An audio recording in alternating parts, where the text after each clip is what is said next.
Huwag mo akong sisihin, sumpa ang daan ko, walang awa. Ang kahinaan ng ugat ng kapahamakan.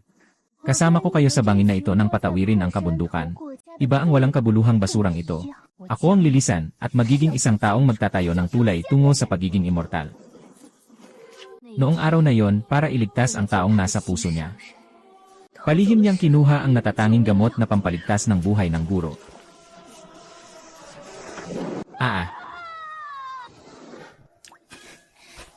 Binigyan ka ng guro ng 2 banal na halimaw bilang bantay sa paglalakbay. Sino ang nangangahas na api-apihin ka sa ilalim ng lupa?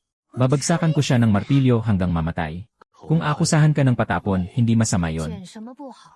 Isa siyang mapagbalatayong lobo sa puting anyo. Mas dapat nang linisin ang dugong utang na ito. Mga tanga ba kayo? Iyon ay ang unang malaking sekta ng buong Juzhou, ang Sekte Jian. At ano naman ngayon? Si Jian Lixianbao ang nagligtas sa henyo ng Sekte Jian na si Xi Changjing. Ngayon ay personal na utos na ito ng punong sekta. Hindi lamang iyan. Pumunta siya sa pantalan ng espada at humiling ng espada, at doon umalingaw ang libo-libong palaso na parang sabay-sabay na iyak. Sa loob ng 500 taon, maliban kina Xi Changjing at sa babaeng yon, ang matagal nang nawala na pangunahing ate ng Sekte Jian. Walang sinumang nakagawa nito. Sabi na ng matanda. Kapag pumunta kayo roon, para na rin kayong naghahanap ng sariling libingan. Sayang at ibinigay nila ng basta-basta ang tagapagmana ng Sekte Luoxia.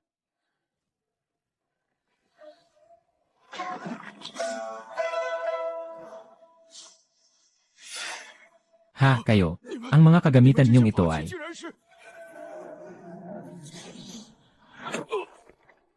Daoshang, mali ka sa 3 bagay. Una, mula nang manumpa ako bilang alagad ng Dao. Hindi na ako ang ikalawang disipulo ng Sekte Luoxia. Ang naging sigla noong mga taong iyon ng punong sekta ng Sekte Jian ay dulot ng hindi na walang humpay na pag-awit ng libo-libong palaso, kundi na walang katapusang agos ng libo-libong palaso. Ikatlo, hindi ako maliit na demonyo. Kung pag-uusapan ng edad, hindi ko ikinahihiya kung tawagin mo akong lola.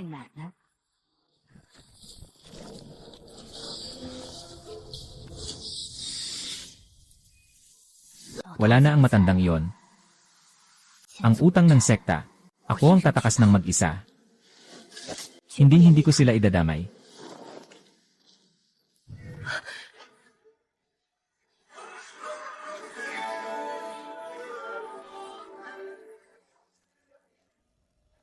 Bakit kayo narito? Magandang gabi, huwag nang mag-ingay. Ngayon, pinoprotektahan ng Sekte Jian si Jiangling. Iyon ang pinakamalaking sekta sa Juzhou. Hindi mabilang ang mga dalubhasa. Kung pupunta ako roon, ano naman ang magagawa ng Sekte Jian? Noong araw na ideklara ng guro ang Hua He Sect, nang ang 6 na daigdig ay naging hari, hindi siya natakot kailanman. Itapon mo na ang mga bulaklak sa buong hardin mo. Bumalik ka agad, Xiao Hua.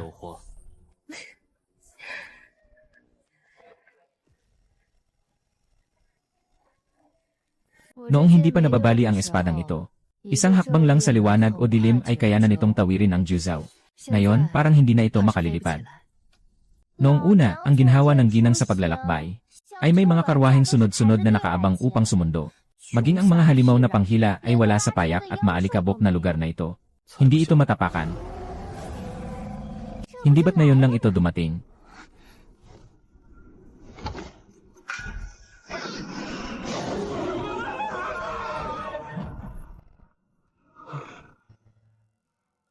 Ang maramihang pagsasanay ng Sekte Jian. Ang Sekte Jian, si Xi Changkang, at ang magkasamang kapistahan ng mga disipulong malilinis ang loob. Ang banal na enerhiyang taglay nito ay nakagugulat sa langit. Nang makuha ang pagbabalik bilang Panginoon, isa sa 5 dakilang immortal. Ang pagbabalik at ang liufeng ng isang tao ay dating magkasintahan. Nagkaisa sila sa iisang landas ng Dao. Ngunit ang pagsasanib na hinahangaan ng sambayanan ay ang pagsasanib ng langit. Nakabibigla ang kapalaran. Noong taon ng matinding taggutom sa mundo ng tao, ang buhay na kaluluwang naging uling. Dinala ng guro ang batang si Jiangli, pabalik sa sekta mula sa mundong mortal. Siya ang naging pinakabatang disipulo. Sa kasakiman, kinamkam niya ang lahat ng yaman ng sekta. Mataas man ang talento mo, hindi matibay ang pundasyon mo. Tandaan mo, huwag na huwag kang sasabak ngayon sa sapilitang paglusob sa hadlang ng mundo. Kapag nabigo minsan, wasak ang dantyan. Tuluyan nang naputol ang landas ng isang disipulo. Tandaan mo ang turo ng guro, anak. Dahan-dahan kang bumalik sa pinagmulan. Saan ko naman kukunin ang lakas na sumali sa dakilang paligsahan ng Juzou? Hindi ba ako dapat maging gaya nyo? Habang buhay ng wasak, kahit sarili mong pangalan, hindi mo na magising. Nang tagapagmana ng Luoxia ba?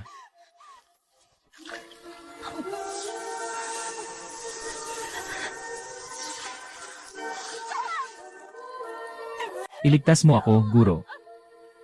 Gusto ko lang maging mas malakas. Ayokong sayangin ang bakas ng Luoxia natin. Guro. Ayokong maging isang walang kabuluhan.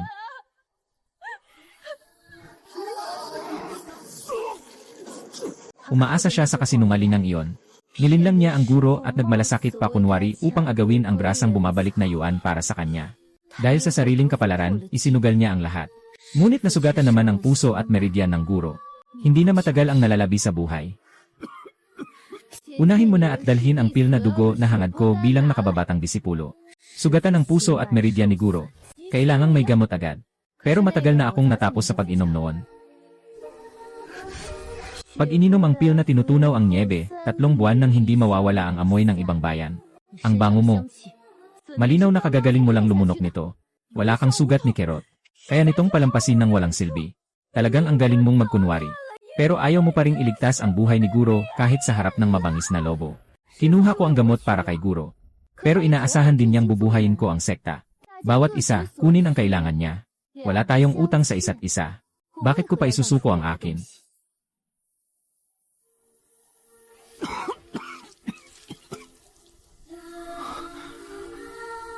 Ang pambihirang galing.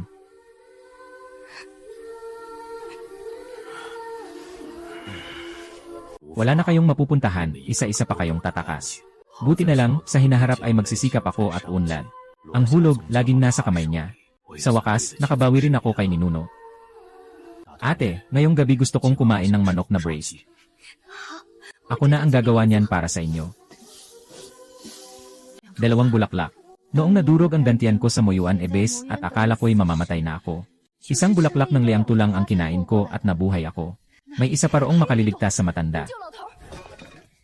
2 kapatid na babae at 3 nakababatang kapatid. Isama ang mga tao at tumungo sa Moyuan.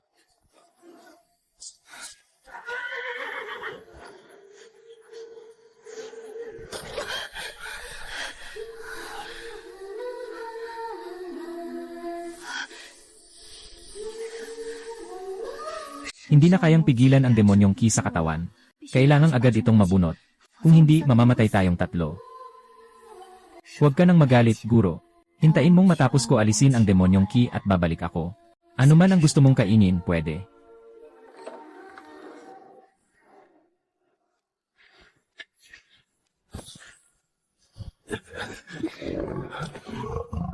Ikalawang kapatid na babae at 3 nakababatang kapatid. Sumakay na kayo. Ate, anong handog ang ibibigay natin? Magpadala ng kampana at umalis. Pumunta sa unang malaking pugad ng sekta sa Juzou at durugin ito.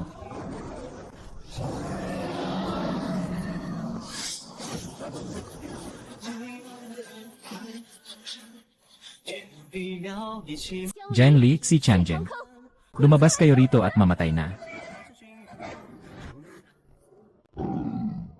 Bata, lumayo ka muna.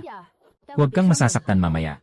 Sa kalye ng imperyo, may inilagay na pormasyon ng mahika sa itaas at ginawang banal na sandata.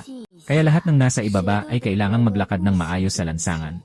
Ito ang karangalan ng unang sekta sa Juzou na nalulunod sa pagkakagulo. Sa malaking seremonya lang ito tumutunog. Halimbawa, noong ako mismo ang pumunta para selyuhan ang Moyuan. Paano pa kung ang blood arrow ay nasa kamay ko? Ang maging ganap ay ang maging ginoo ng espadang hikse. Kung hindi ka lalago, maski may kaunting swerteng langit ka pa. Isa lang din naman itong karaniwang sanggol. Wala akong pakialam sa ibang ginoo ng espada. Ang gusaling Jiangling na ito. Kailangang buhay siya sa akin tiyan.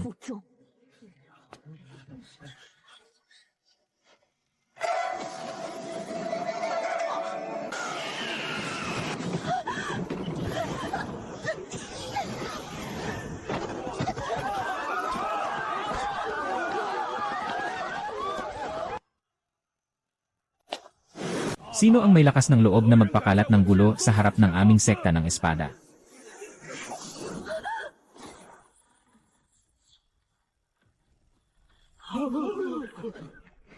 Ako ba ang nagkamali ng tingin? Hindi ba ito ang tagapagpatayo ng kapwa kapangyarihan? Paano iyon mangyayari? Ang tagapagpatayo ng kapwa kapangyarihan ay para sa dakilang katarungan ng mundo. Matagal na noon pa ay nakaugnay na siya sa Moyuan Ebes. Hindi ba siya rito maghahablot ng kasal? Noon, bago pa man pumunta sa Moyuan Ebes ang pinuno ng Xianhuang na si Jian Zhu. May kasunduan sa landas ang pinuno ng Liu Fengjian at siya. Pagkamatay niya, ang pinuno ng Liu Fengjian ay nakabilad sa ilang dekada. Tingnan niyo ang espada sa kanyang kamay. Hindi ito ang banal na espada ng Diyos na si Xianhuang. Ito ay isang kalawangin at putol na espada. Ang karaniwang putol na espadang ito. Paano nito mapapawi ang tigre na batong tarangkahan ng Sekte Jian? Hahaha. Mula sa tubig, sinalubong ko ang hamog, at sa pag-uwi ay naiisip ko ang alaala ng bumabalik na umaga. Bumalik. Halos makabalik na. Buti nga. Ama, ang tagal nating hindi nagkita. Minyuan, ano ba ang ginagawa mo? Nababaliw ka na ba o ano? Ang kasiyahan ng noble na sekta ay ang pagkakaroon ng eskrimang Panginoon. Pero sa sekte Luoxia, lumitaw ang isang alagad na magnanakaw ng isang sagradong guro at sasamsam ng kayamanan. Ang mga alagad ay pawang nalugmok sa dalamhati. Mukhang hindi masama ang pag-ingat ng Sekte Jian sa bundok na ito. Kailangan akong pagandahin ang aking guro sa pag-ingat ng libingan. Kaya napilitan akong ako na lang mismo ang humiwang kay Minyuan. Kung hahanapin ang kapahamakan, tunay na kapahamakan ang kapalit.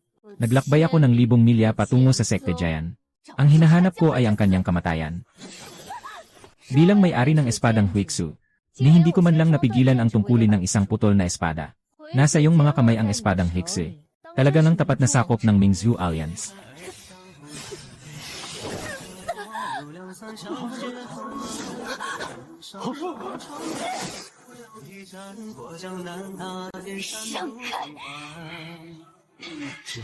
Tumigil ka na, Xianhuang.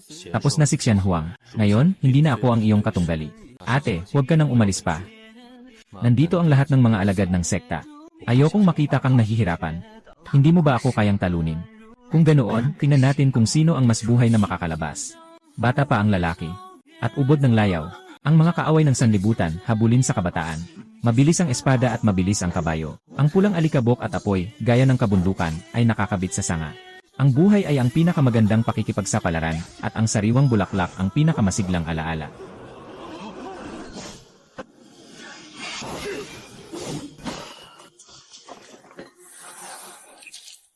Ay! Ang mukha ko, ang mukha ko.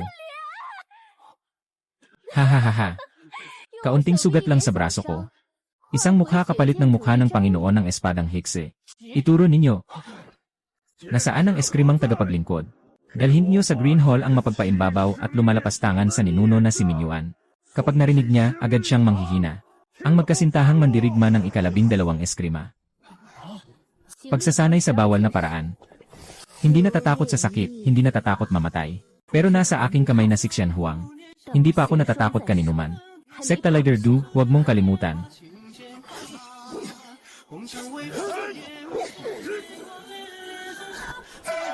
Ang aming dakilang ate. Hindi dumating ng mag-isa. Noon pa man, pinakakinatatakutan ko ang ganyang uri niya, pero ngayon.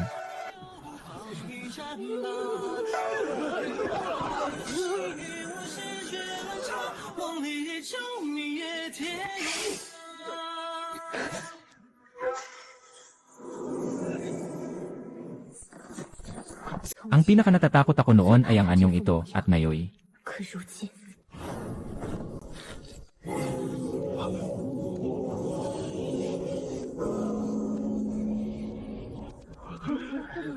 Ay ang dakilang guro ng liwanag ng gabi.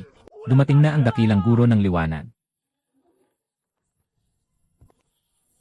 Sa pag-aayos ng dakilang guro ng liwanag, saglit na nagpatigil ang magkabilang panig. Inayos kaming tumira sa Wangfeng Peak. Hinihintay ang tinatawag na pagsuko ng Sekte Jian. Bawat damo at punong kahoy ay nananatiling gaya noon.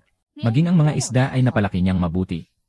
Ate, anong palalabasin mo kay Changjian? Nagbibiruan ka ba? Ang matinding eksena ng paglalim ng damdamin ay para kanino?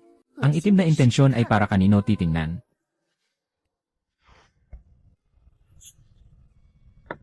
Ang espesyal na gamot ng Liu Fengjian. Hindi na kailangan, hindi na kailangan. Kailanman ay hindi ako lumalabas ng hindi kasali ang sarili ko. Sa mga nagdaang taon, ikaw ang tumutulong sa akin magpakain ng mga isda. Hindi lang ilang ibong ligaw sa maliit na batis ang basta mong nahuli. Matagal nang dapat naubos ang buhay ng mga isda. Paano pa sila nabubuhay hanggang ngayon?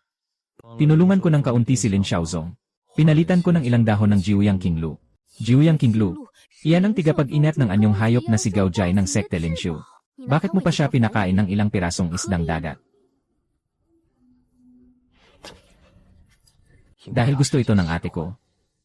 Hindi siya matanggihan ng ate ko. Hindi ko muna sasabihin na iniligtas ka ni Sekta Guru Zhao. Narinig kong ang kanyang pangako ay ang muling pasiglahin ang sekta. Ito ang aking natutunan matapos ang maraming taon ng pagsasanay sa espada. Ate, masyado kang mataas ang tindig. Hindi matututuhan ng karaniwang disipulo ang anuman mula sa iyo. Noong kabataan mo, hiniling mong makatagpo ang muling pagbabalik ng 10,000 palaso. Walang kasing husay sa buong Juzhou. Ngunit iba ako. Mula pa nang umalis ako sa pangunahing tarangkahan, patuloy akong naghirap sa pagsasanay. Mas marami pa sa karanasan ang aking natamong pagsasanay at disiplina. Dahil may ganitong uri akong pagkaunawa. Sinasabi ko, sa loob ng 100 taon, tiyak na muling ahon ang sekte Luoxia. Masasabing nakuha na rin ni Sekta Guru Zhao ang kanyang inaasam. Kuyaksi, dahil sa iyong pangalan, nahikayat mo ang mga disipulo. Isang sekta na muling lumakas. Ano nga ba kayo, sekte Luoxia, o ang ikalawang sekta Jian? Bagaman mula ka sa labas. Sa loob lamang ng 1 taon, dahil sa iyong likas na talino, nakaagaw ka na ng pansin. Aling karaniwang disipulo ang kayang tumulad sa iyo? Aling karaniwang disipulo ang makatatamasa ng mga yaman na nasa iyo? Sa harap ng isang taong may likas na talino gaya mo, ang pagbanggit ng tiyaga ay parang biro na lang. Ito ang paraan ng pag-isip mo, Liu Fengjian. Matapos ang maraming taon na hindi pagkikita, ay naging ganito na ang iyong kayabangan. Kung kaya kong sanayin ka, kaya ko ring sanayin ang ikalawa. Sa loob ng 100 taon, tiyak na ahon ang sekte Luoxia. Hindi lamang iyan, gagawin ko pang ang sekta Jian mismo ang lumuhod sa harapan niya. Ate, medyo parang baliw ang mga binibitawan mong salita. Ano nga ba ang isang hamak na maliit na sekta kagaya ng sekte Luoxia? Ilang dekada pa lang ang sekta. At si Zhao Xingcheng ay karaniwan lamang ang kakayahan. Kung mapapasa kamay ko ang sekta ko, kahit ang pintuan ng mga disipulong galing sa labas ay hindi nila maaabot. Walang pundasyon. Likakaunti man lang sa mga disipulo at isa pang lugmok na sekta. Tapos mangangarap ka pang pumalit sa sekta Jian. Talagang puro ka lang salita ng isang baliw. Mabuti na ang intensyon ko. Noong tinawag mo ako kanina, ano ang sinabi mo, guro ko? Natatanggap na ng sekta ang payo ng isang walang sukat na dakilang guro. Ang pagbitaw sa espiritual na ugat ng puno ng pugo para sa sekte Luoxia. Hindi naman masama para sa isang maliit na sekta tulad ng Luoxia. Pero tumatanggi ka pa rin. Baka gusto mo talagang ihatid sa langit at impyerno ang dalawang pangunahing espiritual na ugat. Huwag mo nang banggitin pa ang isang puno ng pugo. Kahit ang 27 espiritual na ugat ng sekta Jian ay sabay-sabay mong ihandog. Hindi pa rin yon sapat na ipagpalit sa isang buhay ng aking guro. Ang paghihiganti ng mga ulila ng Tang ay walang gaanong saysay para kaninong guro ka man. Isinilang ka sa sekta Jian. At ang buong kasanayan mo sa espada ay itinuro ko mismo. Dahil lamang sa isang matandang lalaking ang pagsasanay ay kapos. Ay winasak mo pa ang mukha ni Jiang Ru gamit ang isang hampas ng espada. Talaga bang handa kang baliktarin ang sekta Jian para sa kanya? Kahit na baliktarin ito, ano naman? Isang kasiraan. Kung alam ko lang na ganyan ka kapabaya at magulo, mas mabuti pang noon pa ako namatay sa madilim na hukay. Nailigtas ko pa sana ang mukha ng sekta Jian. Ang iyong ama ay tiyak na hindi papayag na mamatay ako. Nakakapanghinayang, matigas talaga ang buhay ko. Sa totoo lang. Ang iyong ama marahil ay galit na galit kay Zhao Qingsong dahil sa pakikialam nito sa mga walang saysay na bagay. Kung tutuusin, kung hindi dahil sa kanya. Hindi sana ako nakalabas ng buhay mula sa madilim na hukay. Ngayon, hindi na rin ako makakatayo rito at sasabuyan ka ng aking mukha. Ano, natakot na ba ang iyong ama? Noong taong iyon, pinabagsak mo sa tulong ng puting espada ang dating Panginoon ng Espada. At inagaw ang mataas na pwesto. Hanggang sa ako ay lumitaw mula sa kawalan, at ang dakilang taglay na kapangyarihan ng 2 espada ay yumanig sa buong Juzhou. Doon ka nagsimulang mangamba sa akin. Napakahusay ng pagkakagawa mo. Lalo mong naging maingat. Partikular mo pang pinalitan ang puting espada ng emperador. At nagkunwaring huwaran sa kasaysayan ng mga espada. Noong isinasara ko ang Muyuan Ebes habang ako ay nasa bingit ng matinding pagsubok. Isang nakamamatay na tama mula sa aking likuran.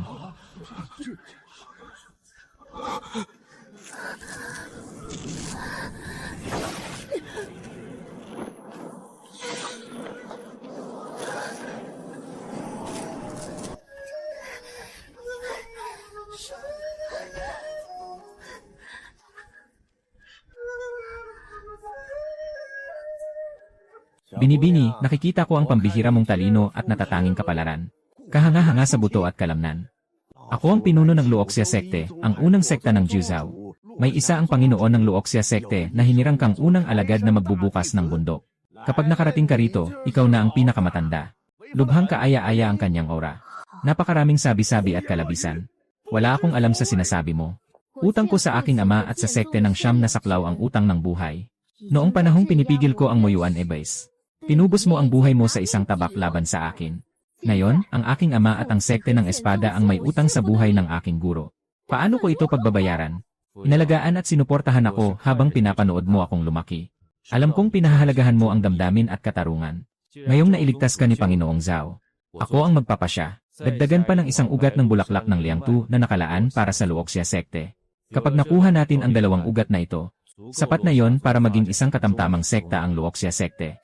Isakripisyo ang sarili para iligtas si Xi Changjing. Sa wakas, may nalaman ako. Ang pagkuha ng yaman ng sapilitan at ang pagnanakaw sa pinagmulan nito ay maaari palang ipaliwanag bilang pagtalikod sa sarili para sa kabutihan ng iba. Ngayon ay hindi panahon para padalos-dalos na kumilos. Isa na lang ang natitira sa 2 bulaklak ng Liangtu. Isa ay para sa walang katapusang kinabukasan ng tanggol ng Liu Feng. Isa naman ay para sa karaniwang buhay na malapit nang matapos ang buhay. Bata o matanda. Isa lang ang tanong ko. Ang tunay na may-ari ng bulaklak na iyon ng Liangtu, sino ba? Kahit pa ang orihinal na may-ari ay ang guro. Ang pagsasanay ay paglakad laban sa agos ng langit. Ang mga likas na pagkakataon at mga mahimalang sandata ay nakasalalay sa sariling kakayahan. 2 bulaklak at napunta pa sa aking mga kamay. Kanino ko gustong ibigay, ibibigay ko. Ate, halatang halata namang baguhan ka pa. Pero nakikipagkunwari ka pa sa isang matandang akala mo ay kapamilya. Ang ganitong sayang sa likas na talino ay talagang nakakapagpababa ng tingin ko. Si Yao Liang. Upang mailigtas ka, isinugal ng guro ang kanyang buhay. Ngunit inagaw mo pa ang gamot na nagliligtas ng buhay niya at ibinigay sa iba. Wala ka bang kahit kaunting hiya sa puso mo? Masasabi lang nating lahat ay tadhana. Tadhana ang tumingin sa akin. Ano ang magagawa mo sa akin? Ate, pinapayuhan kitang kumalma at mag-isip munang mabuti. Kung pag-uusapan ng halaga sa Juzhou, kaya bang tumbasan ng 100 Panginoong Zhao ang isang Panginoong Xi Changjing? Ginawa ko lamang ang pinakamabuti para sa lahat.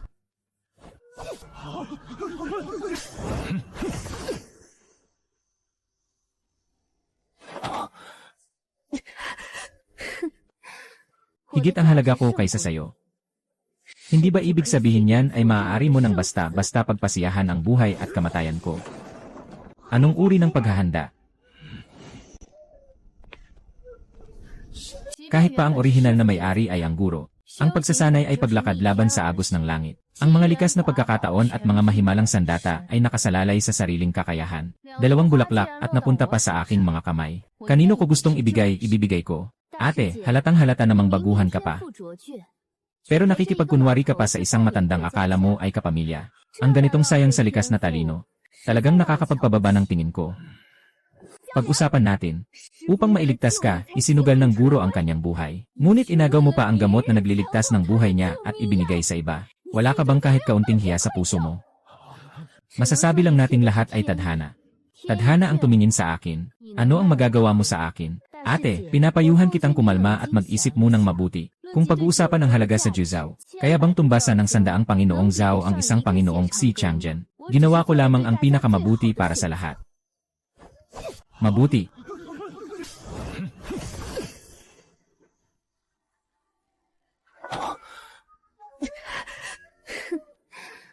Higit ang halaga ko kaysa sayo.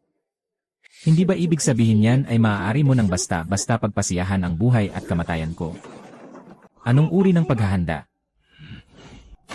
Ha ha ha ha.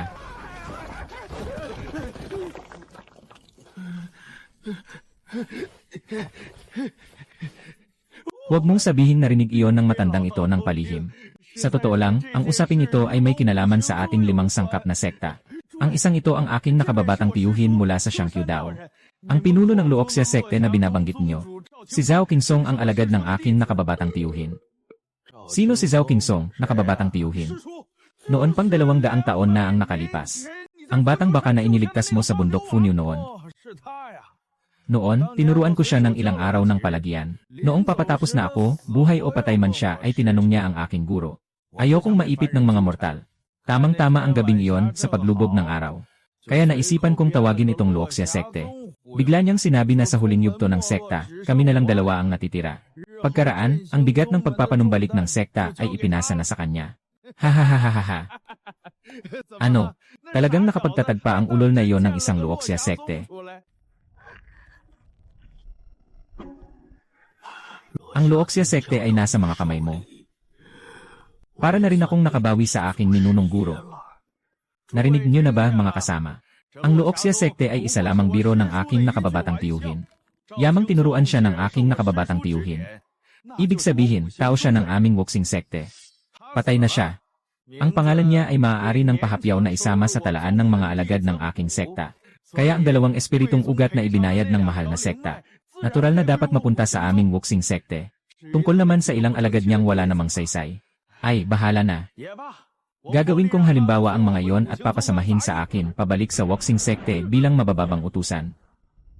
Tunay ngang matapang ang pananalita mo. Dapat mo akong tawagin na katatandang kapatid na guro. Lumayas ka, ulupong. Ikaw na may kapansanan. Sa araw na ito, hindi kita sipaang guro ko. Kung magpapakamalas ka pa, bubunutin ko ang iyong kaluluwang buhay at itataboy kita palabas ng tuktok ng eskritoryo ng espada ng nakahubad at nakalugay. Amitabha. Patahimikin niyo ang galit ng dalawang suzerain. Mahigit 100 taon na ang nakalipas. Matanda na yon. Nagkaroon ako at si Zhao ng isang ugnayan noon sa Floating Slaughter Sea. Sa paningin ng suzerain na ito, ganyan ba ang tingin niya sa mga tao sa ilalim ng langit? Napakaliit talaga. Ang dalawang bulaklak na ito ay pag-aari pa rin ni Zhao. Sana hindi nangahas ang suzerain Jiang na agawin yon. Ngunit huwag nang idamay pa ang bagay na ito. Talagang wala akong nagawa noon pa. Tungkol sa 7 bahagharing Tor na may lihim ng pag-akyat sa langit sa mga dako ng Siyam na probinsya. Sa kasalukuyan, ang tanging makapapasok dito ay ang nag-iisang espada ng Diyos na si Gensong. Noong panahong iyon, patay na ang dalawahang may talinong suzerain ng espada. Wala pa ang rebound sword. Sa buong daigdig, ang tanging makapapasok sa Tor ay si Liu Feng lamang na nagtayo ng gusaling ipinangalan kay Xi Changjing. Ngunit siya ay nabihag ng sarili niyang demonyong puso. Nakabitin sa isang hibla ng buhay. Si Xi Changjing ay laging tumitingin sa panganib at kapahamakan. Ito ang daan ng pag-akyat sa langit ng lahat ng tao sa Siyam na probinsya. Kung nalalaman ito ng suzerain Zhao, sa likas niyang pag-ugali, tiyak na nanaisin niyang isakripisyo ang sarili at ibigay ang dalawang bulaklak ng paglisan. Talagang mahusay, napakakusang loob. Kumuha ng buhay ng iba para sa inyong pag-aaring karangalan. Tunay ngang mahabagin ang dakilang guro. Si Matanda rin ay nanghihinayang sa pagkamatay ni suzerain Zhao. Ako at ang pagbuo ng sekta ay may malinaw na usapan. Magmungkahi ng 3 paraan ng pag-ayos. Una, hihintayin ang pagbabalik ni Liu Feng sa pag-aaral. Ang dalawang tagapagtayo ay bumalik mula sa pagsisiyasat sa kanlurang dagat. Papasukuin sila at ipadala sa Luoxia sekte upang humingi ng tawad, mas mabuti pa yon. Hindi aabot ng 100 taon. Tiyak na muling ahon ang Luoxia sekte at titindig ang tarangkahan nito. Nasa ilalim ng kapangyarihan ng ating marinal na suzerain Zhao. Makaangkop din naman ito. Masisiyahan ba ang Sword Lord? Hindi kontento ang Luoxia sekte na kasama ko at ang aking mga kapatid na disipulo. Ang pagbangon sa loob ng 100 taon ay tiyak na mangyayari. Hindi na kailangan ng iba pang palamuting walang saysay. At saka, ang tarangkahan ng aking Luoxia sekte ay napakataas. Hindi tumatanggap ng paglimot sa utang na loob at pagtataksil. Ang paglapastangan sa guro at paglipol sa sekta ay gawain ng mga alagad. Kung gayon, hayaan niyong ang dalawang suzerain ng espada ang pumunta sa bundok Uji. Paglipol sa mga halimaw sa loob ng 20 taon. Parusahan sa ngalan ng guro. Sapat na siguro ito. Hindi pa, Amitabha. Paano nga ba ang pinuno ng espada? Saka lang ako titigil. Hindi mo na kailangang itanong, ate. Alam ko kung ano ang gusto mo, ate. Ang buhay ko ay ibinigay ni ate. Ang aking husay sa espada ay itinuro ni ate. Kung nais mo akong mamatay, ate. Kung gayon, hayaan mo na akong mamatay. At paano si ate? Huwag mo nang pahirapan ang sekte ng panganib. Kaya mo ba?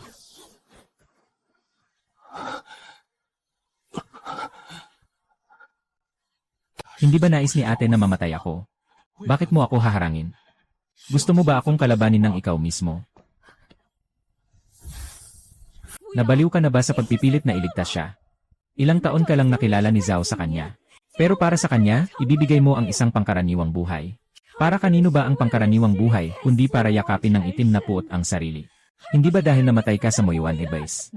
Ano bang gamot ang ipinainom sa iyo ni Zhao Qingsong? Para ituring mo ang ama ng kaibigan mong parang kaaway sa buong mundo. Buti na lang at namatay siya. Kung hindi, ang ganitong salot na bumabagabag sa puso at isip ng tao. Tiisin ko man, ubusin ko siya. Ha ha ha ha ha ha ha ha. Si Changjing, makinig kang mabuti. Hahadlangan kita. Dahil sa buhay mo, hindi ako nag-atubili. Hindi ikaw ang may utang sa akin, kundi si Zhao Chensong na pinatay mo. Akala ninyo napakahalaga ng buhay ng isang henyo. Ang buhay ng isang tagapaglingkod ay parang damo at mustasa. Ganyan ang utos ng langit. Kahit sandaang Zhao Chunfeng pa, hindi pa rin nila mapapantayan si Xi Changjian. Pero hindi iyan ang dahilan ng inyong pagkamatuwid. Isa lang iyong mapagmataas at walang hiya na dahilan. Dahil lang may pakinabang kayo sa Juzhou. Kaya ba dapat may mamatay para sa inyo? Tama ang sinabi ng ate ko. Kung alam ng guro na maaaring kusa niyang ibigay ang gamot. Pero ang pagtanggi niya mismo ay isang bagay na iba. Ang pagsamsam niyo ay isa na namang usapin. Walang sinumang dapat maghandog ng buhay para kanino man. Hindi dapat ganoon kapayapa ang buong Juzhou. Ano ang gusto ninyong kunin mula sa akin? Gusto ko ang krus ng kasalanan. Gusto kong aminin niyo ang inyong pagkakamali. Gusto ko ang mundong ito. Tandaan niyo ang pangalan ni Zhao Xingsu. Kung ang walang saysay na usap-usapan ay pilit na pinapaniwalaan, kahit matapos ang 1,000 taon ay ganoon pa rin. Gusto mo pa bang hamunin ang langit? Kung hindi makatarungan ang langit na ito, bakit hindi ko subukang kalabanin ito ng mag-isa?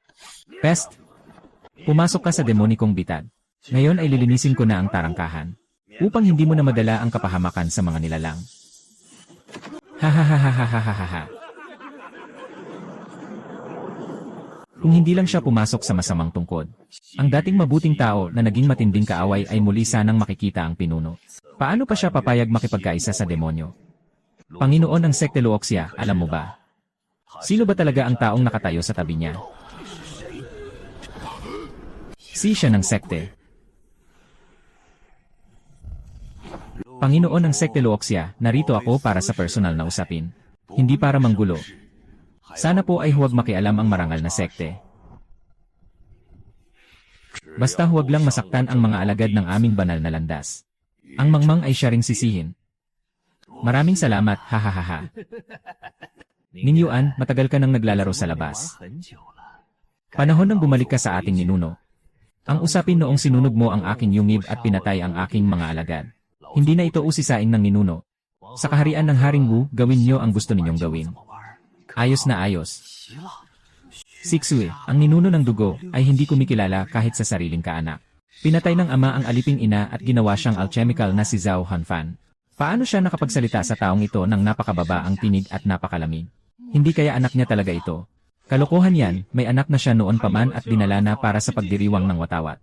Tingnan mo nga, ni kaunti ay wala silang pagkakahawig. Tama ang hula nila. Hindi niya anak si Mingyuan. Ni hindi man lang siya tao. Siya ang matandang ninuno ng dugo. Gamit ang dugo ng 3,000 bodha at mga dahon ng bodhi sa loob ng 10,000 taon. Ikinulong sa libingan ng Phoenix. Ang puot na nilikha sa loob ng 500 taon.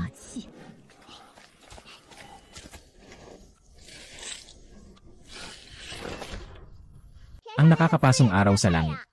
Ang ulang bumabagsak ay tinatawag na ulan. Naiintindihan mo na ba ang sinasabi ng matandang troso na ito? Ito, ang mabangong bulaklak na ito, ay tinatawag na bulaklak.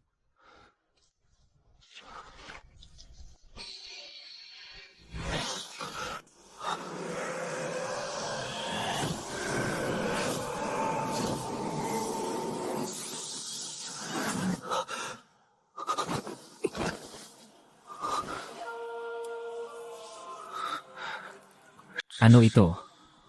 Hindi pa ako naturuan, Nixie. Mas mabuti pang umuwi ka na. Mabaho. Lumayas ka. Hindi tumatanggap ng alay na alak. Kailangan mong inumin ang alak na parusa. Mabuti kapatid, wala kang mali. Ang demonyong ito talagang ang sobrang baho. Ayaw niya sa amoy niya, kapatid. Mas mabuti pang sumama ka sa mga ate. Ang aming Yihuan sect ay mabango talaga. Sisiguraduhin ng kapatid na ito na masisiyahan ka hanggang dulo. Mataas na Panginoon ng Espada. Sa utos ni Master Yuan Feng, hulihin ang takas. Hindi mo ba siya haharangin, ate? Sabi ng guro, kung haharangin mo siya, Ang matandang iyon ay walang magagawa kundi personal na hanapin ka. 500 taon nang hindi nagkikita. Iniisip kanya ng sobra. Ngunit puso niya ay parang bakal. Palagi kanyang iniiwasan. Ito. Ang usapin ng Hihuan sect ay ano ba ang kinalaman ko? At ni Chang. Na-miss ka ni Master. Isang palo ng parehong sekta. Hindi ako kasing walang awa mo. Para lang sa isang mabahong lalaki, papatayin mo ang kapwa mo sa sekta ng walang alinlangan. Ay, bakit mag-isang mag-isa si ate? Nasaan ang maliit na panday na yon? Pinatay mo ang mga kapwa mo sa sekta para sa kanya. At tumakas ka ng mag-isa. Bakit hindi siya sumama sa'yo? Ay, baka galit pa rin siya sa'yo. Dahil nilubog niya ang sarili niya sa sobrang pagdurusa. At winasak ang pamilya at buhay. Noon, si Ni Chang ang magiging susunod na pinuno ng Hihuan sect. Hanggang sa tumanggap siya ng misyon na agawin ang isang banal na espada mula sa bundok at nayon ng Shenzi. Misyon sa Mina. At doon nakilala niya ang anak ng bundok at nayon ng Shenzi. Ang maliit na panday na si Qin Chuan. Pahinga muna tayo, Ginoong Qin. Uminom ka ng sabaw para maibsan ang init. Hindi mabubuksan ang nakaselyong patong. Kung hindi gusto ng mabahong bato ang marangal na asal. Palitan na lang ng paraan ang babae. Nabagok ako sa matigas niyang higaan. Naghintay ako buong gabi pero hindi siya bumalik. Ha? Ang mabahong bato ay talagang nagpalamig sa labas ng magdamag. Kahit nagyelo na, hindi pa rin pumapasok sa silid. Mabahong bato, sisipain kita hanggang mamatay. Aray, mapapatay mo ako sa inis. Si Shenzi Mountain Villa ay laging kontra sa akin.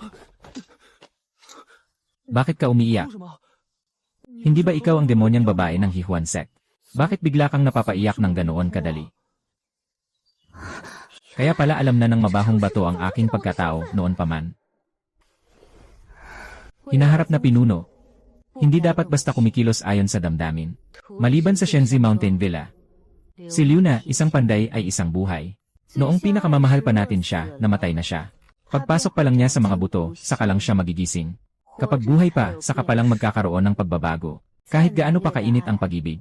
Hindi rin ito matatalo ang pabago, bagong mundo at ang malalim na puot ng dagat ng dugo. Hahaha. Hahaha.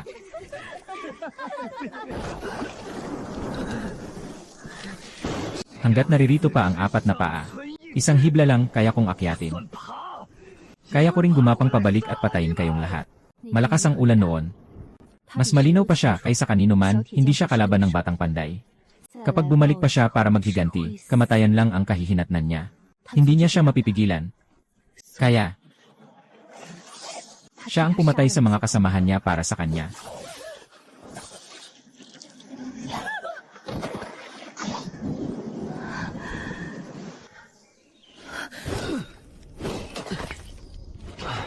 Hindi ba't isa lang itong bagay na nangyari sa magulong mundo?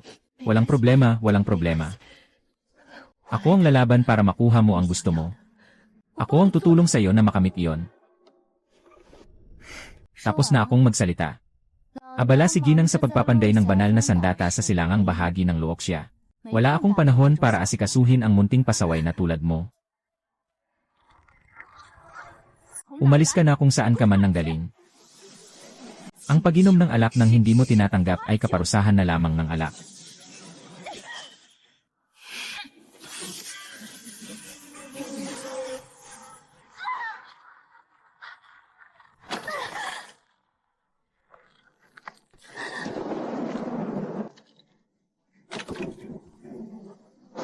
Haha.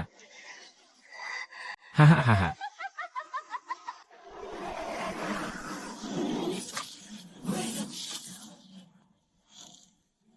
Ate, tutulungan kita. Mas mabuti sigurong mag-alala ka muna sa sarili mo.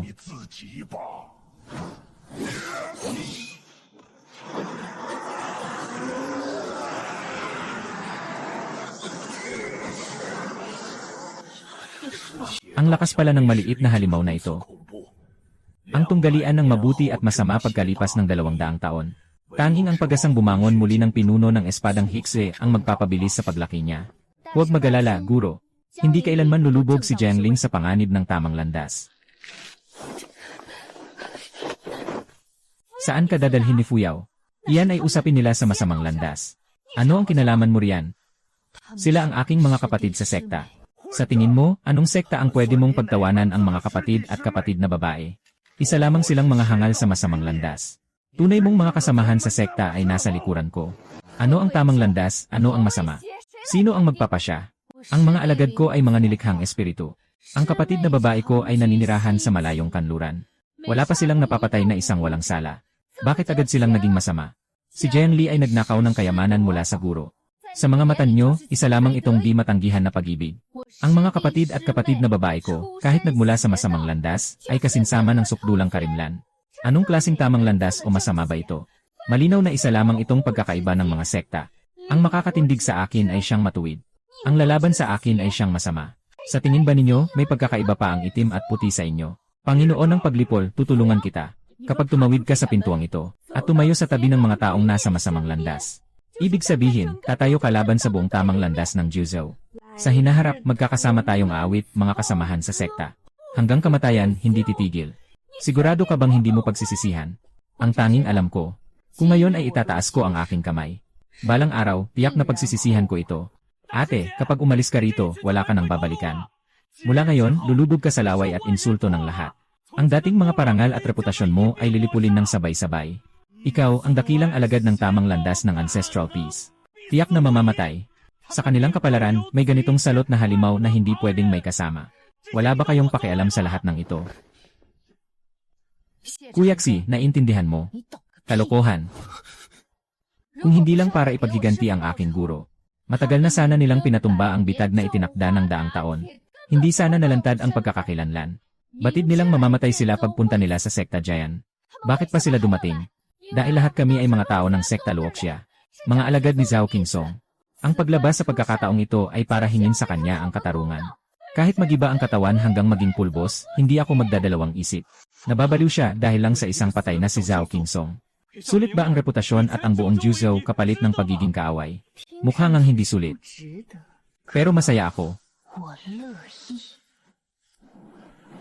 Hahaha.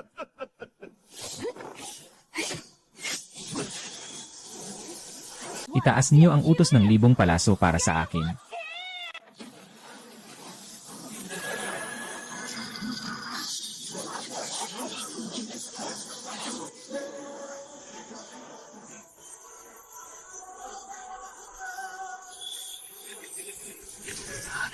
Dakilang ate, punong may hawak ng banal na espada. Naputol mo na ang sarili mong bisyon ng demonyo. Gusto mo bang agawin ang aking dugong halimaw? Hindi ba atubiling yumukod ang may hawak ng espadang hikse? Hindi ba at wala nang nagbabala sa'yo? 3,000 taon na akong naghihintay. Ang unang kinilala ng espadang hikse bilang Panginoon. Iyan hindi ko siya napansin. Pinili mo ang marunong at pinabayaan ang walang kwenta. Kung hindi, bakit ka paalis?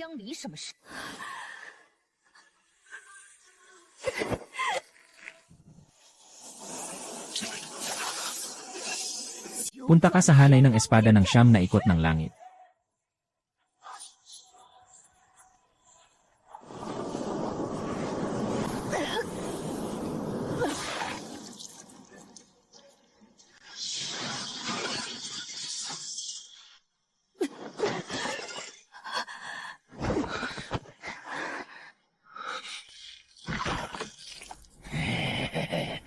Ancestro, dudurugin ko siya at gagawin kong abo. Gawin siyang battle soul banner. Ancestro, paano kung magsanib puwersa tayo? Ako na ang bahala sa inyo. Kung gusto mong umalis ng maayos, kailangan munang may maunang bumangga. Ako na lang. Ako ang haharang kayuanin para makaalis kayo kasama ang mga nakababatang kapatid ko. Sa malaking mundo, hindi ko pa naitakas ang banal na sandata. Marahil hindi na niya makikita ang panday na bata. Kapag nakita mo siya sa hinaharap, sabihin mo sa kanya na patay na ako at ilarawan mo ng mas malungkot pa. Mas matigas pa ang puso niya kaysa bakal. Kailangan ko siyang masaktan muna bago ako matahimik. Huwag kang mamatay sa dulo. Kung hindi, sasabihin ko sa kanya na sa labas, magkayakap pa kayo ng todo. Malamang nakalimutan mo na kung paano siya tawagin. Dakilang ate, hindi pa ako patay. Hindi na ubra sa inyo. Natakot ka ba, binibini, hindi pa man ako umiiyak sa buhay na ito. Pahirap. Para lang sa isang asong iyan, pinili mong malagpak mula sa ulap. Talaga bang handa kang isuko pati buhay mo? Isa lang ang buhay. Kung mamamatay, di mamamatay. Hahaha. CJ. Ako ang ungal.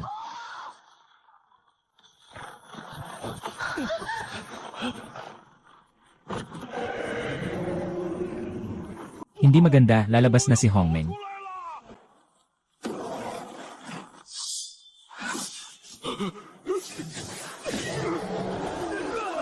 Nakasiel ang nakatatandang kapatid ni Jian Feng na si Hunyuan Beast. Bagamat naputulan ng paa ang Hongmeng, nananatili pa rin ang mabagsik na puwersa nito. Umalis ka. Ang takot sa kamatayan ay isang bagay. Pero sino ba ang gustong mabuhay para lang mamatay? Kung mamamatay man, dapat ang kaaway muna ang mauna.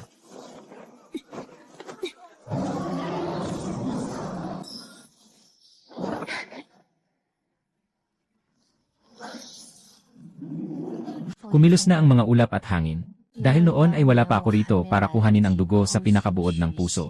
Nabuhay ako sa diwang dapat mamatay para tuluyang masil ang sama ng loob ng demonyo. Hindi ko inasahan na sa pagdating ng aking ama, may nangahas palang manaksak sa likod. Ngayong naputol na ang Xuanxuang. Ako na ang ako sa mabigat na tungkuling iligtas ang sanlibutan. Hindi ako tututol. Palagi nilang ipinapako ang dakilang katarungan ng mundo sa dulo ng bibig. Ngayon na may dalawang bagong naitayo, ang natitirang gawain ay ipasa na sa kanila. Gusto kong makita kung sina Jiang Li at si Changjing. Sino ang handang isakripisyo ang puso para sa dakilang katarungan ng mundo? Bumagsak ang sekte Jian. Naiwan kaming tinatakdaan at binabantayan ng magkabilang panig, banal at makamundo. Naputol ang ugnayan sa buong Juzhou. Sa buhay o kamatayan, walang usapang atrasan. At isa pa, sina si Changjing at Jiang Li ay pupunta sa Seven Treasure Tower sa West Sea. Lahat ng sekta ay sabay na magdiriwang sa Juzhou. Wala ring anuman. Maging si Little Aaron Smith ay ayaw na ring makita ako. Ang natitira sa puso niya ay ang pinakagandang anyo pa rin ng dating binibini. Dakilang ate, ano ang ginagawa mo sa malalim na bahagi ng Demon Courtyard? Doon ay lupain ng kamatayan. Paghahanap sa dragon. Lei.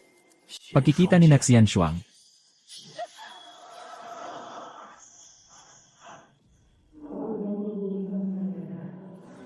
Ako si Haojun. Huwag na ninyong tawagin akong hininang tunay. Paumanhim, hininang tunay. Ang iyong dakilang liwangdang espada ay nabali sa kamay ng nakababatang henerasyon. Sino ang nagsabing nabali ang liwangdang espada? Nakita mo na ba ang pusong nabali ng espada? Ito ang tunay na anyo ng liwangdang. Noong araw, inakala kong kulang pa sa lakas niya. Ikinubli ko siya sa ilang patak ng hanjing na lusaw na putik at sa huwad na kaanyuan ng pagpasok sa kabisera. Sa gayoy napigilan ang talas niya. Bakit, hindi mo pa rin ba maunawaan? Magkatuwang ang liwangdang at ang inyong kalooban. Kung hindi dahil sa iyo, naitaas at nabagsak niya sana. Paanong madaling mababasag sa dalawa ang kanyang katawan ng espada? Ang paglubog at pagbaluktot ni Lu Feng ay kailanmay hindi dahil sa espada, kundi dahil sa iyong puso ng espada.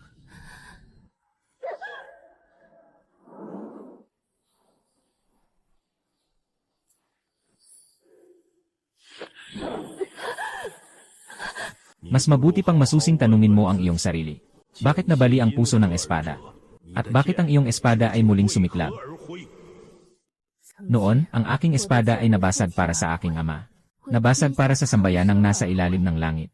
Ngunit ang naging wakas ay ang aking pagkalugmok sa Moyuan Ebais. Pinagtutulak ako ng puso ng espada na huwag mamatay. Ngunit natatakot ako na kahit ako mismo, di ko alam kung bakit pa ako nabubuhay. Dakilang alagad. Sa buhay na ito, gaano nga ba karami ang malalaking bagay? Sa mundong ito, mabubusog ka basta't may makain at makakatulog ng mahimbing. Makakapalit ka ng mainit na damit at sapat na tulog.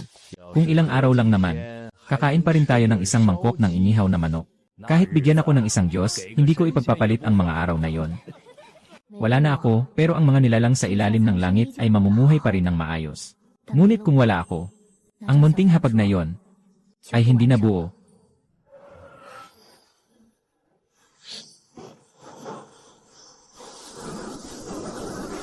Ang aking libing ay yaong munting hapag sa ilalim ng puno ng peras na inaalagaan ko. Ako'y nagagalak na nag-isa sa hangin at ulan ng 4 na dako. 100 taon na tayong naghihintay sa Moyuan.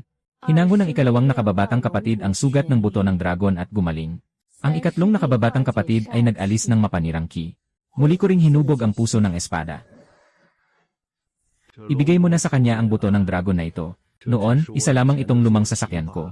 Sa huwad na mundong ito, may naiipon siyang napakaraming sinaunang kayamanan sa loob ng 10,000 taon. Kunin mo ang espiritong Ganoderma. Heto na naman ang napakasikip kong pakpak ng isip. Ang ibig niyo pala. Sa mga darating na araw, kung magtagumpay ka sa dakilang daang matuwid, maghihintay ako sa iyo sa langit. Sa luntiang dahon, palagi itong tumuturo sa direksyon ng mga tagubilin ng sekte Luoxia. Kinabukasan, namatay na siya. Namiss niya ang pamilya, kaya inilibing siya sa tabi ng guro. Sa loob ng 100 taon, nagtagumpay sina Xi Changjing at Jiang Li sa paghanap ng lihim sa butilang torrent. Muli nitong binuksan ang daang papunta sa langit na naputol ng 1000 taon. Naging dakilang tagapag-ambag sila ng 9 na lupain. Sayang, nagpatuloy lamang ang gulo at labanan. Lumawak ang Muyuan. Sabay na nagtungo ang dalawang walang hanggan ang kariktan na mapagkukubli ang Po upang magselyo. Nang muling bumalik ang mamamatay na pakpak, ay nabahiran ang demonyong Ki. Nabulo ang buong 9 na lupain.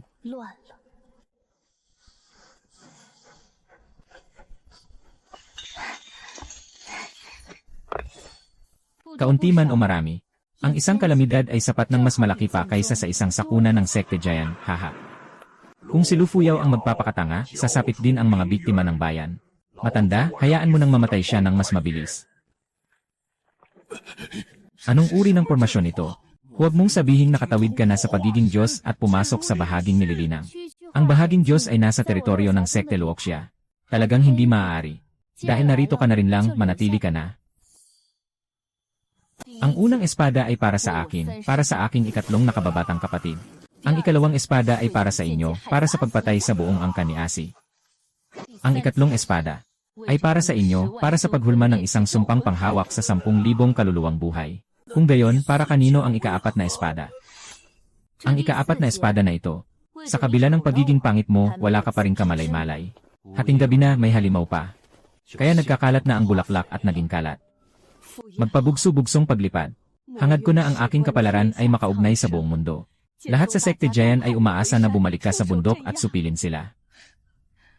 100 taon mo na akong hindi hinanap. Ngayon, lumitaw ang Muyuan Abyss, kaya naalala mo na ako. Hindi ka ba natatakot na madungisan ko ang linis ng sekte Jian? Ming, bakit ka ba ganyan magsalita? Ngayon, kumakalat na ang maitim na ulap. Ikaw ang kailangan namin. Kung gayon, hayaan mong itanong ko, noong ako ay tinugis ng mga hukbo ng 9 na lalawigan. Sa napakadilim na 100 taon na yon, may isa man bang tao sa sekte Jian na nagmula sa pusong bato, dumating upang maghandog ng buwis sa dakilang disyerto. Mula pa noong bata ako, itinuro mo ng maging maawain sa lahat ng nilalang. Ngayon na kaya mong selyuhan ang Muyuan. Pero bakit ka pa nag-aalinlangan at umaatras? Ako ang nagluwal sa'yo, ako ang nagpalaki sa'yo. Para lang gawin kang malamig, walang puso, at manhid. Isang taong walang natirang dangal. Kung para sa kapakanan ng buong mundo, bakit hindi nag-asawa ang iyong ama? Sa magulong laban, tanging Diyos na espada at Panginoon lamang ng espada ang makapagsisilyo sa Muyuan. Kung ako ang maging Panginoon ng espada, bakit ko pa kailangan ikaw? Matapang akong magtanong sa Panginoon ng espada, ngayon, sa anong katauhan mo ako inuutos? Kung ito ay bilang puno ng sekta, matagal ko nang pinutol ang ugnayan sa sekte Jian. Kung ito ay bilang aking ama, 200 taon na ang nakalipas nang ako ay bumagsak sa Muyuan. Ang utang na iyon ay matagal ko nang itinuring na tapos na sa inyo. Ang buhay ko ngayon ay ibinigay ng bulaklak ng Liangtu. Ang pangalan ng tahanan ay ibinigay ni Zhao Xin. Anong karapatan mo para utusan ako, Yu Zheng? Sasama ka ba o hindi? Kapag hindi ka sumama, doon ka na mamatay. Ate, ano ang nangyari? May nakabuntot.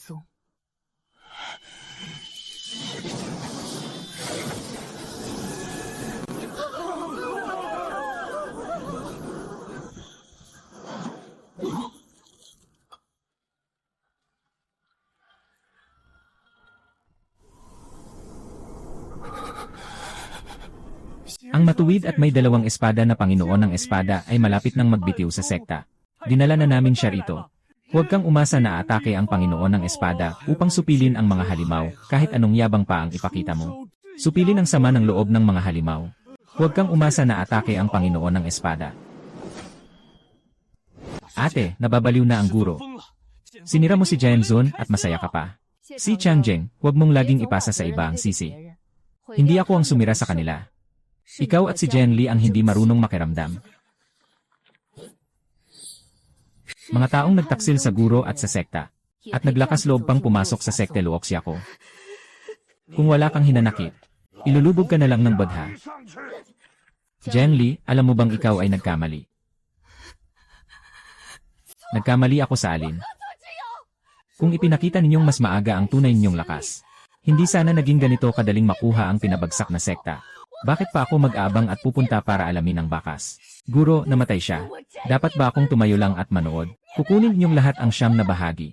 Hindi ako patastratuhin ng langit. Ipinadala ako ng aking ama sa kapitbahay para lamang iligtas ang buhay ko. Noon ko pa nalaman na ang utang na loob ay walang kwenta. Ang taong hindi para sa sarili, ang langit at lupa ang magpaparusa at sisira. Isinugal ko ang buhay ko para maging mas malakas. Pero si Zhao Qingsong ang pumipigil sa akin. Mga bagay na hindi niya kailanman pagsisisihan o babaguhin.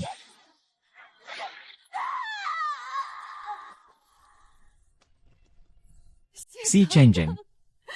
Ako ang nagdala ng paratang ng pagkamatay mo at palihim na nagdala ng 2 tulas na bulaklak. Pero minamaliit mo pa rin ako at sinasabing iresponsable ako. Kung ganoon, bakit mo pa kakainin ang gamot na palihim kong kinuha? Mas mabuting bantayan mo ang liwanag at matatag mong layunin kaysa manligalig at manakit ng iba. Isa ka lang huwad na bayani na puno ng sinasabing kabutihan. Ang kabutihan ay walang kwenta.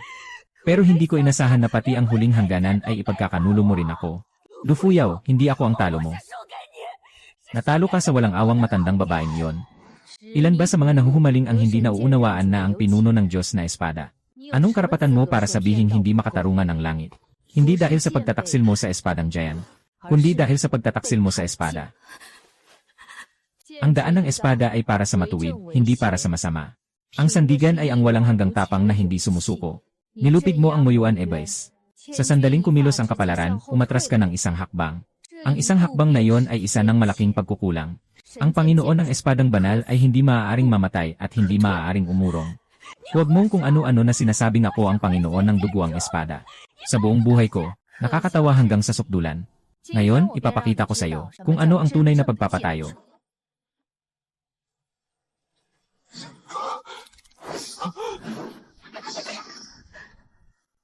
Impossible. Isa lamang ang makakapag-angkin sa isang banal na espada. Tiyak na gumamit ka ng isang halimaw na mahika.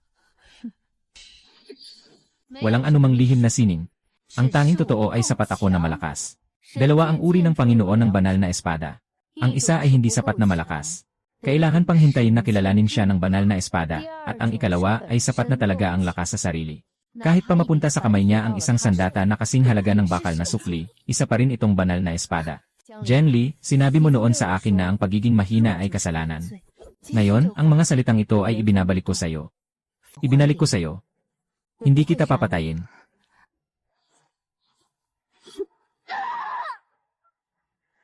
Pero sisirain ko ang iyong pagsasanay. Damhin mo ang kapalit kung hindi ka nailigtas ng iyong guro.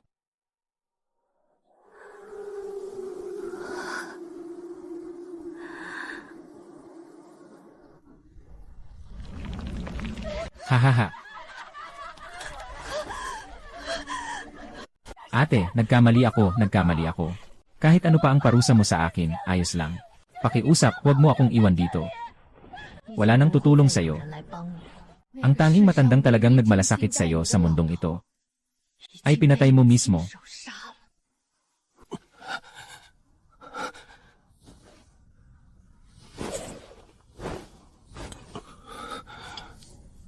Ang eliksir na iniwan ng dakilang mahabaging tao ay sapat para maibalik ang iyong mga sugat. Kapag gumaling ka na, pumunta ka sa Muyuan Ebays at supilin ito. Kailangang ikaw mismo ang humarap sa panganib sa Muyuan. Kung hindi mo kinain ang 2 bulaklak ng liangtu ng aking guro, matagal ka nang wala sa mundong ito. Ngayon, para sa kapakanan ng katarungan ng buong mundo, isusugal ko ang buhay ko. Maaari na akong makabalik ng may dangal. Sa kasalukuyang pagsasanay ng ate, magagawa ba ninyong supilin ang mga demonyong bilanggo nang hindi nagpapakita ng sarili? Pero mangangailangan ito ng kalahati ng aking pagsasanay. Kung sa araw na ito, ang kailangang sumaksi sa bilanggo ay si Naming Yuan o ni Chang. Ano ang pipiliin ng malaking pangyayari? Kung sila ang nasa kalagayang iyon, huwag nang banggitin ang kalahati ng pagsasanay. Paano pa kaya kung haharapin nila ito nang sila mismo ang nakasalang? Bagamat sila ay malamig at halos walang pakialam, hindi nila kayo tatalikuran kapag nasa panganib ako. At basta na lang aalis.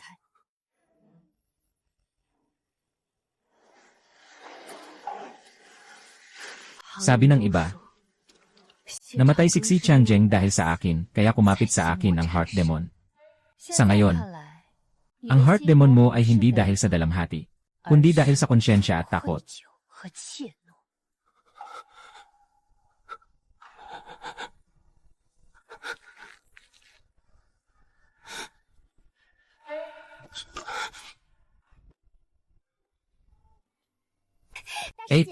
Ngayon, kami ng Sekte Luoxia ang pinakamalaking sekta sa buong Juzhou. Anong kulay ba ang babagay sa gate charm ng mga bagong disipulo natin?